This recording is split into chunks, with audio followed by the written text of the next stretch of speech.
अंदाजपत्र सादर करण्यात आलेलं आहे. कशा प्रकारे नियोजन लागणार आहे 2026-27 काय नियोजन आहे?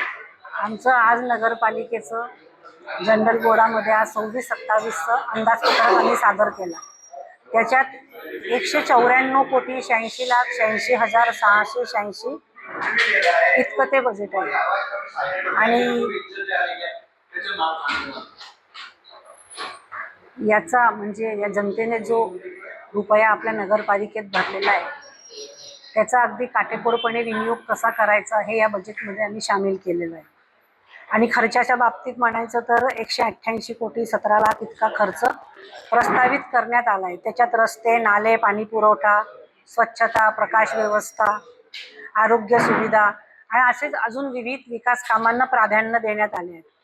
आणि वर्षाअखेरीसचा अंदाजे रुपये म्हणजे 6,69,86,686 शिल्लक राहील असा आमचा अंदाज आहे.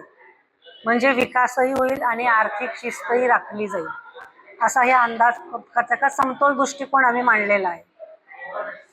आणि शहरातील 225 चौरस फूट पर्यंतच्या गरीब आणि गरजू नागरिकांना घरपट्टी माफ करण्याचा निर्णय या संकल्पामध्ये आम्ही घेतलेला आहे.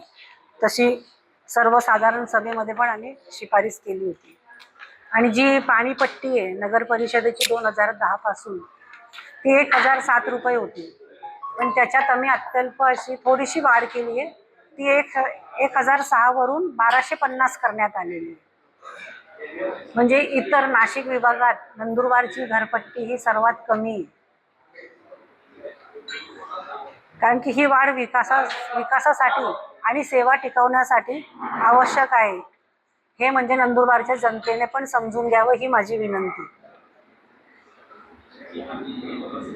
आणि बाकी तर मलाही असं माझी अपेक्षा आहे की विरोधी पक्ष त्यांनी दिला आहे, काही अंशी विरोधही केलेला आहे. काय त्यांनी याच्यात कोणीही याच्यात राजकारण न आणता आपण सगळे नंदुरबारचे मतदार म्हणजे ज्यांनी आपल्याला निवडून दिलं, ज्यांनी विश्वासाने आपल्याला या जागेवर पाठवलेलं आहे त्यांच्या सुखसोयीचा विचार करूनच सगळ्या गोष्टींना प्राधान्य देण्यात यायला पाहिजे आणि त्यांनी सहकार्य करायला पाहिजे एवढी माझी त्यांच्याकडनं अपेक्षा आहे. आजचा बजेट आम्ही विकासाच्या दृष्टीने समतोल आखलेला आहे. करवाढ अशी जास्तीची झालेली नाही आहे. हा एवढा आमचा बजेट आहे.